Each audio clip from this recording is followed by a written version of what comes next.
ওমর রাদিয়াল্লাহু তাআলা আনহু যখন খলিফার মসনদে তিনি প্রতিষ্ঠিত, ওমর রাদিয়াল্লাহু তাআলা আনহু রাতের গভীরে বের হয়ে গেলেন নিজের এলাকাকে দেখাশোনা করার জন্য।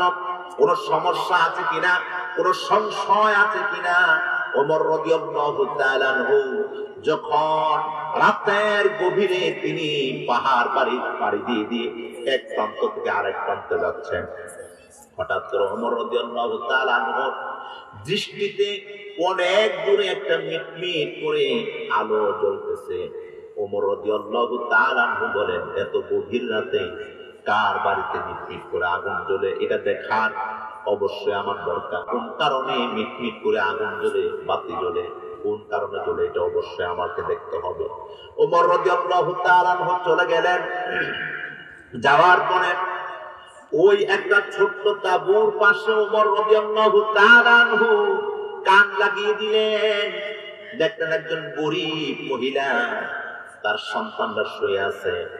ওই গরিব মহিলা একটা পাতিলের মধ্যে পানি দিলেন, কিছু পাথর সেখানে রাখলেন।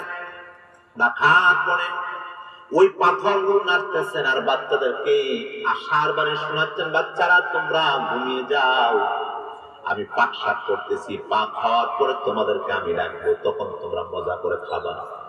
ওমর রাদিয়াল্লাহু তাআলা আনহু এই অবস্থা দেখে তার চোখ দিয়ে পানি বের হয়ে গেছে। তিনি মনে মনে আল্লাহকে ডাকলেন, চিৎকার দিয়ে উঠলেন। ওমর রাদিয়াল্লাহু তাআলা আনহু তিনি মন্ত্রণালয়ে চলে গেলেন। খাদ্য গুদাম থেকে আটার বস্তা নিলেন, চিনি নিলেন, লবণ নিলেন, তেল নিলেন, শাকসবজি সবকিছু নিয়ে ওই মহিলার বাড়িতে তিনি আসলেন।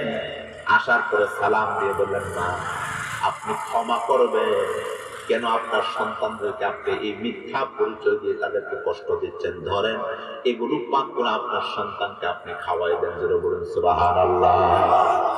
ওই মহিলা আকাশের দিকে দুই হাত তুলে তার জন্য দোয়া করলেন আর বললেন, ও আল্লাহর গোলাম, আমি জানি না তুমি কে, তোমার কি পরিচয়, তবে এই পরিবেশের খলিফা ওমর।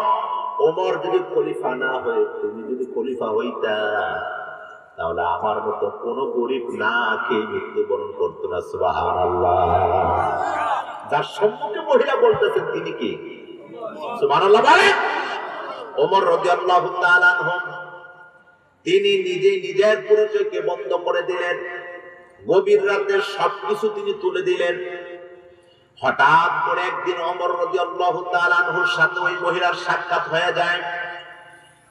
ওই মহিলা তখন চিনতে পারলেন, আহারে এটাই তো ওমর, যে ওমরের মাথায় করে আমার গরিব পুকুরির মধ্যে আটা, তেল, চাউল সব কিছু পৌঁছে দিয়েছে। আর আমি ওই দিন তো বললাম, ও যুবক, আমি তোমাকে চিনি না, তবে এই পরিবেশের খলিফা হলেন ওমর। ওমর না হয়ে তুমি যদি হইতা কতই না ভালো হতো। আসলে সেইটাই তো ছিল হযরত ওমর। সুবহানাল্লাহ।